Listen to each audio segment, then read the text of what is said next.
ನಮಸ್ಕಾರ ವೀಕ್ಷಕರೇ. ಇವತ್ತು ಡಬಲ್ ಧಮಾಕ. ಮಟನ್ ಇಷ್ಟ ಇದ್ದವ್ರಿಗೆ ಮಟನ್ ಪೆಪ್ಪರ್ ಡ್ರೈ, ಚಿಕನ್ ಇಷ್ಟಪಡೋರಿಗೆ ಸ್ಪೈಸಿ ಚಿಕನ್ ಫ್ರೈ ಎರಡೂ ಮಾಡೋಣವಾ? ಮೊದಲನೇದಾಗಿ ಮಟನ್ ಪೆಪ್ಪರ್ ಡ್ರೈ ಮಾಡೋಣ. ನಾವು 3/4 kg ಮಟನ್ ತೊಗೊಂಡಿದ್ದೀವಿ. ಮಟನ್ನ ಅರಿಶಿನ ಹಾಕಿ ಒಂದೆರಡು ಸಲ ಚೆನ್ನಾಗಿ ತೊಳೆದು ಇವಾಗ ಕುಕ್ಕರ್ನಲ್ಲಿ ನೀರು, ಸ್ವಲ್ಪ ಉಪ್ಪು ಹಾಗೂ ಅರಿಶಿನ ಹಾಕಿ ಒಂದು 3 ವಿಷಿಲಷ್ಟು ಕೂಗಿಸ್ಕೊಳ್ಳೋಣ. ಈ ಫ್ರೈಗೆ ಸ್ವಲ್ಪ ಲಿವರ್ ಪೀಸಸ್ ಎಲ್ಲ ಇದ್ದರೆ ತುಂಬ ರುಚಿಯಾಗಿರುತ್ತೆ. ವಿಡಿಯೋನ ಸ್ಕಿಪ್ ಮಾಡದೆ ಕೊನೆಯವರೆಗೂ ನೋಡಿ. ಸ್ವಲ್ಪ ನಾವು ಡಿಫ್ರೆಂಟಾಗಿ ಈ ಫ್ರೈ ಮಾಡೋದು. ಮಟನ್ ಬೇಯೋ ಅಷ್ಟರಲ್ಲಿ ಬನ್ನಿ ಒಗ್ಗರಣೆ ಮಾಡ್ಕೊಳ್ಳೋಣ. ಒಂದು ಪ್ಯಾನ್ಗೆ 3 ಟೇಬಲ್ ಸ್ಪೂನ್ ಅಷ್ಟು ಎಣ್ಣೆ ಹಾಕ್ಕೊಂಡು ಒಂದು 2 ಹಸಿಮೆಣಸಿನ್ಕಾಯಿ ಹಾಕ್ಕೊಳ್ಳಿ. ಸಣ್ಣದಾಗೆ ಹೆಚ್ಚಿರೋ ಅಂಥ ಬೆಳ್ಳುಳ್ಳಿ ಹಾಕ್ಕೊಳ್ಳೋಣ. ಫ್ರೈ ಐಟಮ್ಗೆ ಯಾವಾಗಲೂ ಗಮನಿಸಿ ಸ್ನೇಹಿತರೆ, ಬೆಳ್ಳುಳ್ಳಿನ ಸಣ್ಣದಾಗಿ ಹೆಚ್ಚಿದ್ರೇ ರುಚಿ ಇರೋದು. ಪೇಸ್ಟ್ ಹಾಕೊಳ್ಳೋದ್ಕಿಂತ ಸಣ್ಣದಾಗಿ ಹೆಚ್ಚು ಹಾಕ್ಕೊಬೇಕು. ಇದ್ರ ಜೊತೆ ಸಣ್ಣದಾಗಿ ಹೆಚ್ಚಿರೋ ಅಂಥ ಶುಂಠಿ ಹಾಕ್ಕೊಳ್ಳೋಣ. ನೋಡಿ, ಈ ಥರ ಹಚ್ಚಿ ಹಾಕ್ಕೊಂಡ್ರೆ ನಮಗೆ ಫ್ರೈನಲ್ಲಿ ಚೆನ್ನಾಗಿ ಕ್ರಂಚಿಯಾಗಿ ಸಿಗುತ್ತೆ. ರುಚಿ ಕೂಡ ತುಂಬ ಚೆನ್ನಾಗಿರುತ್ತೆ. 2 ಮೀಡಿಯಮ್ ಗಾತ್ರದ ಈರುಳ್ಳಿನ ಹೀಗೆ ಸ್ಲೈಸ್ ಮಾಡಿ ಹಾಕ್ಕೊಳ್ಳಿ. ಈರುಳ್ಳಿ ಕಂದು ಬಣ್ಣ ಬರೋವರೆಗೂ ಈ ಥರ ಬಾಡಿಸಿ ಸಣ್ಣಗೆ ಹೆಚ್ಚಿರೋ ಅಂಥ ಒಂದು 1/4 ಟೊಮೆಟೊ ಹಾಕ್ಕೊಳ್ಳೋಣ. ಇದು ಆಪ್ಷನಲ್ಲು, ಟೊಮೆಟೊ ಹಾಕ್ಕೊಳ್ದೇ ಇದ್ರೂ ಓಕೆ.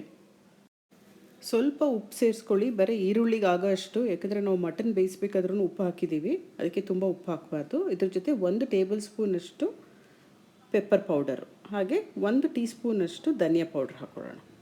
ಎಲ್ಲ ಪದಾರ್ಥಗಳನ್ನು ಲೋ ಫ್ಲೇಮ್ನಲ್ಲಿ ಒಂದು 2 ನಿಮಿಷ ಚೆನ್ನಾಗೇ ಹುರ್ಕೊಳ್ಳಿ. ಈರುಳ್ಳಿ, ಬೆಳ್ಳುಳ್ಳಿ, ಶುಂಠಿ ಎಲ್ಲನೂ ಈ ಪೆಪ್ಪರು ಮತ್ತು ಧನಿಯಾ ಪೌಡ್ರ್ನಲ್ಲಿ ಚೆನ್ನಾಗಿ ಹೊಂದ್ಕೊಂಡಿದೆ. ಇವಾಗ ಎಲ್ಲ ಪದಾರ್ಥಗಳನ್ನೂ ಒಂದು ಸೈಡಿಗೆ ಪ್ಲೇಟ್ನಲ್ಲಿ ಎತ್ತಿಟ್ಕೊಳ್ಳಿ. ಮಟನ್ ಜೊತೆ ಇದೇ ಮಸಾಲ ಹಾಕಿ ಬೇಯಿಸಿದ್ರೆ ಎಲ್ಲ ಗೊಜ್ಜು ಥರ ಆಗಿಬಿಡುತ್ತೆ. ಇದು ಫ್ರೈ ಅಲ್ವಾ, ನಮಗೆಲ್ಲ ಕ್ರಂಚಿಯಾಗಿ ಸಿಗಬೇಕು. ಆದ್ದರಿಂದ ಈ ಥರ ಸಪ್ರೇಟಾಗಿ ಎತ್ಕೊಬೇಕು. Mutton 3 whistle ಕೂಗಾಗಿದೆ. ಇವಾಗ ನಾವು ಪ್ಯಾನಲ್ಲಿ ಎಲ್ಲ ಫ್ರೈ ಮಾಡಿದ್ವಲ್ಲ, ಆ ಪ್ಯಾನ್ನಲ್ಲೇ ಎಲ್ಲ ನೀರು ಹಾಕಿ ಮತ್ತೆ ಮಟನ್ಗೆ ಸೇರಿಸಿ 2 ವಿಷಿಲ್ ಕೂಗಿಸ್ಕೊಳ್ಳೋಣ.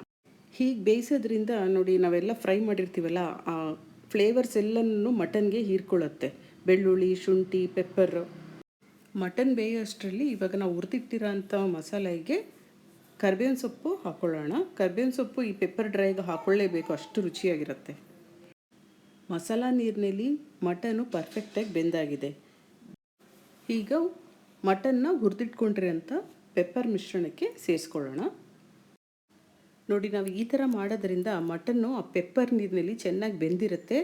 ಆದ್ದರಿಂದ ಆ ಫ್ಲೇವರ್ಸ್ ಎಲ್ಲ ಚೆನ್ನಾಗಿ ಮಟನ್ಗೆ ಹಿಡಿದಿರುತ್ತೆ. ಟೇಸ್ಟ್ ಕೂಡ ತುಂಬ ರುಚಿಯಾಗಿರುತ್ತೆ. ಮಟನ್ನ ಈಗ ಪೆಪ್ಪರ್ ಮಿಶ್ರಣದಲ್ಲಿ ಚೆನ್ನಾಗಿ ಒಂದು ಸಲ ಈ ಥರ ಬಾಡಿಸಿ, ಹಾಗೂ ಒಂದು ಸ್ವಲ್ಪ ಚಿಕ್ಕಿ ಸೊಪ್ಪು ಹಾಕಿ, ಅದು ಆಪ್ಷನಲ್ಲು, ಇದು ನಿಮ್ಮ ಹತ್ರ ಇದ್ದರೆ ಹಾಕಿ. ಸ್ವಲ್ಪ ಗರಂ ಮಸಾಲ ಹಾಕಿ ಎಲ್ಲ ಮಿಕ್ಸ್ ಮಾಡಿ ಒಂದು 10 ನಿಮಿಷ ಲೋ ಫ್ಲೇಮ್ನಲ್ಲಿ ಇದನ್ನು ಸ್ವಲ್ಪ ಫ್ರೈ ಆಗಿಬಿಡಿ. ಪೆಪ್ಪರ್ ಹಾಕೋದ್ರಿಂದ ಗೊಜ್ಜು ಡ್ರೈ ಆಗುತ್ತೆ. ನೋಡಿ, ಇವಾಗ 10 ನಿಮಿಷ ಚೆನ್ನಾಗಿ ಬೆಂದಾಗಿದೆ. ನೋಡಿ ಎಷ್ಟು ಚೆನ್ನಾಗಿ ಡ್ರೈ ಆಗಿದೆ ಅಲ್ವಾ. ಆ ಕಲರ್ ಕೂಡ ನೋಡಿ ಪೆಪ್ಪರ್ದು ಎಷ್ಟು ಚೆನ್ನಾಗಿ ಕಾಣಿಸುತ್ತೆ. ಕೊತ್ತಂಬರಿ ಸೊಪ್ಪು ಹಾಕಿ ಸ್ವಲ್ಪ ಎಲ್ಲ ಚೆನ್ನಾಗಿ ಬಾಡಿಸಿ ಅದ್ಭುತವಾದ ಮಟನ್ ಪೆಪ್ಪರ್ ಡ್ರೈ ರೆಡಿಯಾಗಿದೆ.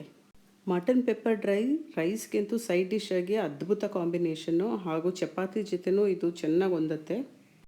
ನೀವು ಕೂಡ ಟ್ರೈ ಮಾಡಿ ಹೇಗೆ ಬಂತು ಅಂತ ನಮ್ಮ ಕಮೆಂಟ್ ಸೆಕ್ಷನಲ್ಲಿ ತಿಳಿಸಿ. ಮಟನ್ ಏನೋ ಅದ್ಭುತವಾಗಿ ರೆಡಿ ಆಯಿತು. ಇವಾಗ ಬನ್ನಿ ಚಿಕನ್ ಫ್ರೈ ಸ್ಟಾರ್ಟ್ ಮಾಡೋಣ. ಸ್ಪೈಸಿ ಚಿಕನ್ ಫ್ರೈಗೆ ಮೊದಲು ಮ್ಯಾರಿನೇಷನ್ ಮಾಡೋಣ. ನಾವಿಲ್ಲಿ 3/4 kg ಬಾಯ್ಲರ್ ಚಿಕನ್ ತೊಗೊಂಡಿದ್ದೀವಿ. ಅದಕ್ಕೆ ಇವಾಗ 3 ಟೀ ಸ್ಪೂನಷ್ಟು ಅಚ್ಚಕಾರದ ಪುಡಿ ಹಾಕೋಣ. ಹಾಗೆ ಒಂದು ಸ್ವಲ್ಪ ಅರಿಶಿನ, ಉಪ್ಪು ಹಾಗೂ ಒಂದು ಸ್ವಲ್ಪ ಪುದೀನ ಸೊಪ್ಪನ್ನ ಹೀಗೆ ತುಂಡು ಮಾಡಿ ಹಾಕಿ. ತುಂಬ ಚೆನ್ನಾಗಿರುತ್ತೆ ಫ್ಲೇವರು. ಇದ್ರ ಜೊತೆ ನಿಂಬೆಹಣ್ಣು, ಅರ್ಧ ಹೋಳು ನಿಂಬೆಹಣ್ಣು ಹಾಕಿ ಒಂದು ಸ್ವಲ್ಪ ಎಣ್ಣೆ ಹಾಕಿ ಕೈನಲ್ಲೇ ಎಲ್ಲ ಚೆನ್ನಾಗಿ ಕಲಸಿ ಮ್ಯಾರಿನೇಷನ್ ಮಾಡಬೇಕು. ಇದು 1 ಗಂಟೆವರೆಗೂ ಇಟ್ಟರೆ ಅದ್ಭುತವಾಗಿ ಎಲ್ಲ ಚಿಕನ್ಗೆ ಆ ಫ್ಲೇವರ್ಸ್ ಎಲ್ಲನೂ ಹಿಡ್ದಿರುತ್ತೆ. ಚಿಕನ್ ಅಂತೂ ಮಟನ್ಗಿಂತ ಸುಲಭವಾಗಿ ಮಾಡ್ಬೋದು. ಇದರಲ್ಲಿ ಏನು ಕುಕ್ಕರ್ನಲ್ಲಿ ಬೇಯಿಸೋದೇ ಬೇಕಾಗಿಲ್ಲ. ನೋಡಿ, ಇವಾಗ ಮುಚ್ಚಳ ಮುಚ್ಚಿ 1 ಅವರ್ ಇಟ್ಟಿದ್ದೀವಿ. 1 ಗಂಟೆ ಮ್ಯಾರಿನೇಷನ್ ಆಗಿದೆ. ಇವಾಗ ಇದು ಮೀಡಿಯಮ್ ಫ್ಲೇಮ್ನಲ್ಲಿ ಹೀಗೆ ಬೇಯಿಸೋಣ. ನೀರೇನೋ ಹಾಕೋದು ಬೇಡ, ಯಾಕಂದರೆ ಉಪ್ಪು ಹಾಕಿರ್ತೀವಿ, ಅದರಲ್ಲೇ ನೀರಿನಂಶ ಎಲ್ಲ ಬಿಟ್ಕೊಳ್ಳುತ್ತೆ. ಚಿಕನ್ ಬೇಯೋಷ್ಟರಲ್ಲಿ ಮಿಕ್ಕಿದ ಪದಾರ್ಥಗಳನ್ನ ಫ್ರೈ ಮಾಡ್ಕೊಳ್ಳೋಣ. ಮೊದಲನೇದಾಗಿ ಒಂದು ಪ್ಯಾನ್ಗೆ 3 ಟೇಬಲ್ ಸ್ಪೂನಷ್ಟು ಎಣ್ಣೆ ಹಾಕಿ ಹಚ್ಚಿರೋ ಅಂಥ ಬೆಳ್ಳುಳ್ಳಿನ ಹಾಕ್ಕೊಳ್ಳೋಣ.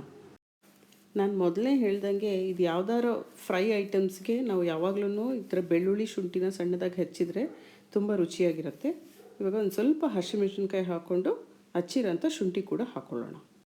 ಎಲ್ಲ ಪದಾರ್ಥನೂ ಸ್ವಲ್ಪ ಹೊಂಬಣ್ಣ ಬರೋವರೆಗೂ ಬಾಡಿಸಿ ಹಾಗೆ ನಂತರ ಇವಾಗ ಸಣ್ಣದಾಗಿ ಹೆಚ್ಚಿಟ್ಕೊಂಡಿರೋ ಅಂಥ ಈರುಳ್ಳಿ ಹಾಕೋಣ.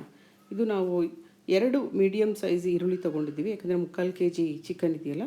ಈರುಳ್ಳಿಗೆ ಆಗಷ್ಟು ಉಪ್ಪು ಹಾಕಿ, ಯಾಕಂದರೆ ಚಿಕನ್ಗೂ ನಾವು ಮ್ಯಾರಿನೇಷನಲ್ಲಿ ಉಪ್ಪು ಹಾಕಿದ್ದೀವಿ.